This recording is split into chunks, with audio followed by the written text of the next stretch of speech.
சிச்சுவேஷனுக்கு scene சொல்லி முடிச்ச உடனே டக்குன்னு தயாரிப்பாளர் மாத்துறாரு. அவன் கெட்டவனா இருந்தா, ஐயோ அவர் மனசாட்சி பேசுறதா ஒரு சில உரையாடல் வந்துகிட்டே இருக்குது. அப்படியே எனக்கு மகான் கவுண்டர் வந்து நிக்கிறாரு அந்த இடத்துல. நண்பர்களோட பேசும்போது ஏற்படுகிற நகைச்சுவை போல அங்கங்க கொண்டு வந்திருக்கிறாரு. அது கதையை வாசிக்க ஒரு விறுவிறுப்பை தருகிறது. அலுவலகத்தை சார்ந்த சில கதைகளும் பெரும்பாலும் குடும்ப உறவு சார்ந்த கதைகளா எழுதியிருக்கிறார்.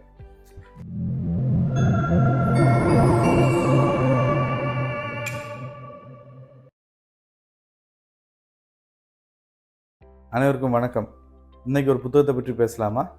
இன்னைக்கு நான் பேசுறதுக்காக தேர்ந்தெடுத்த புத்தகம் பூவை போல பெண்ணொருத்தி, சிறுகதைகள் தொகுப்பு. நண்பர் ஆர்வி சரவணன் எழுதியது. நம்ம கேலக்ஸி வெளியீடு. இதில் மொத்தம் 10 சிறுகதைகள் இருக்கின்றன.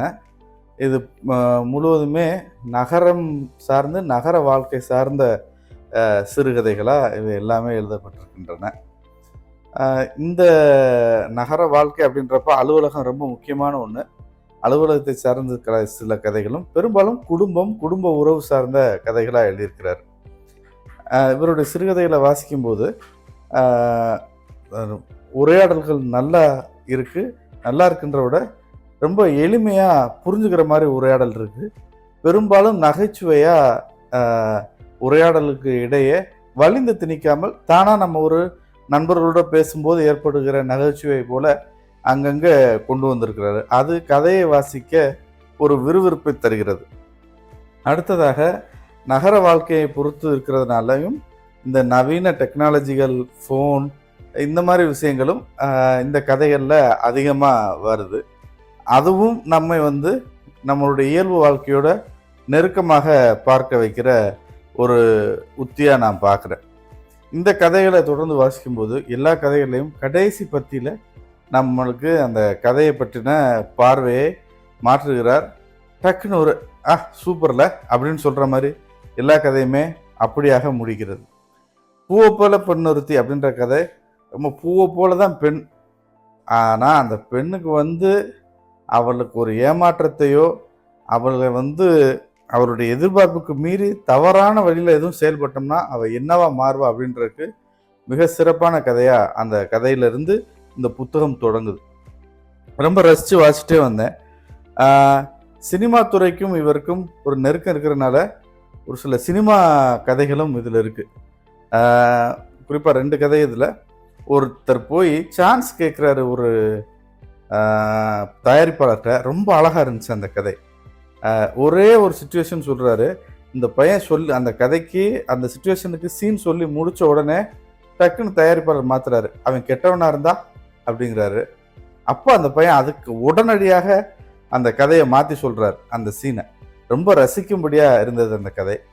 பெரும்பாலும் சினிமா துறையில் பெண்கள் இப்போ கூட சில விஷயங்களை நம்ம கேள்விப்பட்டோம் இல்லையா, அட்ஜஸ்ட்மெண்ட் பண்ணணும் அப்படின்னு. அதனாலேயே இந்த சினிமா துறைக்கு பெண்கள் வரும்போது ஒரு பெரிய அளவில் ஆதரவு கிடையாது குடும்பங்களில். அது பெரும்பாலும் எதிர்ப்பில் தான் முடிஞ்சு அதை மீறி தான் வர்றாங்க. அப்படி ஓடி பெரிய நடிகையான ஒரு நடிகை அதனால் அவள் குடும்பம் பட்ட கஷ்டத்தை பற்றி ஒரு கதை எழுதியிருக்கிறாரு.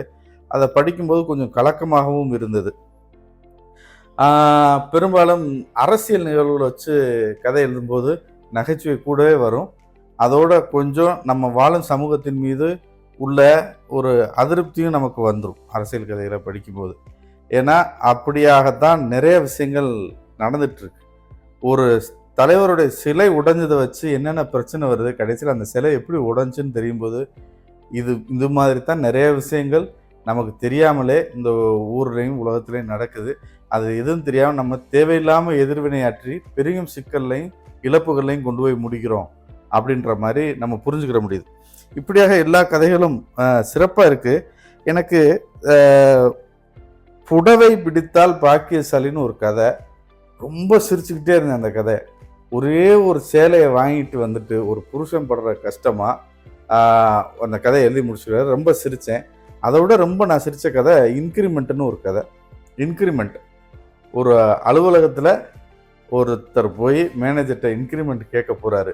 ஐயோ அவர் மனசாட்சி பேசுகிறதா ஒரு சில உரையாடல் வந்துகிட்டே இருக்குது. அப்படியே எனக்கு மகான் கவுண்டர் வந்து நிக்கிறாரு அந்த இடத்துல. ஒவ்வொரு உரையாடலுக்கும், ஒவ்வொரு கேள்வி மேனேஜரோ இல்ல அவங்க சக ஊழியர்களோ கேட்கிற ஒவ்வொரு கேள்விக்கும் இவர் ஒரு பதில் சொல்றாரு. அவர் மனசாட்சி பேசுறதா ஒரு பதில். பெரும்பாலும் இந்த மனசாட்சி நம்ம எல்லார்ட்டையும் இருக்கு. எந்த ஒரு அலுவலக சூழலா இருந்தாலும் மனசு உண்மையிலேயே வேற நினைக்கும். ஆனா அதை மாத்திட்டு immediately sir, at once sir, yes sir, coming sir அப்படின்னு நம்ம முடிப்போம் பார்த்தீங்களா? அதை வச்சு ரொம்ப நகைச்சுவையா அந்த இன்கிரிமெண்ட் கதை எழுதி முடிச்சிருக்கிறாரு. அப்புறம் அதே மாதிரி இன்னொரு அலுவலக கதை காசோலைன்னு ஒரு கதை. அது பெரும்பாலான நேர்மையான ஊழியர்கள், வாய் பேச முடியாத அந்த அளவுக்கு பயப்படுற கொஞ்சம் கூச்சமா இருக்கிற ஊழியர்கள் படுற அந்த கஷ்டத்தை அந்த கதையில சொல்லியிருக்கிறாரு. எல்லா வேலையும் அவங்க செஞ்சு சிறப்பா முடிக்கும்போது டக்குன்னு இன்னொருத்தர் பேர் வாங்கிட்டு போயிடுவார் அப்படின்னு அந்த கதையும் ரொம்ப அருமையா முடிஞ்சிருக்கு. மொத்தம் இந்த 10 கதைகள் வாசிக்க முடியும் போது இந்த இந்த அமைப்பும் இந்த கதை சொல்லும் விதமுமே கொஞ்சம் வேறுபாடாகவும் எனக்கு ரொம்பவும் பிடித்ததாகவும் இருந்தது இந்த கதை சொல்லும் விதம். ஏன்னா அன்றாடம் நம்ம பழகுற வாழ்க்கையில் இருக்கிற சின்ன சின்ன நிகழ்ச்சிகளை எடுத்து ஒரு சிறுகதையா மாற்றி கொடுத்துருக்காரு. 2-3 சிறுகதைகளை இதுல உண்மையிலேயே ஒரு குறும்படம் மாதிரி எடுக்கலாம். அந்த அளவுக்கு அதுக்கு ஒரு திரைக்கதையும் வசனமும் எழுதணும்னா, பெரும்பாலும் வசனம் அவரே எழுதியிருக்கிறாரு, எழுதுனா குறும்படமா கூட எடுக்கலாம் அப்படின்ற மாதிரியும் இதுல ஒரு சில கதைகளை நான் வாசிக்க முடிஞ்சது. இந்த நேரத்துல நம்ம நண்பர் ஆர்வி சரவணன் இன்னும் நிறைய எழுதணும், இது போல நிறைய சிறுகதைகள் எழுதணும் அப்படின்னு கேட்டுக்கிட்டு இன்று உங்களுடன் ஆர்வி சரவணன் எழுதிய பூவை போல பெண்ணொருத்தி என்ற சிறுகதை தொகுப்பு நூலை பற்றி பேசியதில் எனக்கு ரொம்ப மகிழ்ச்சி.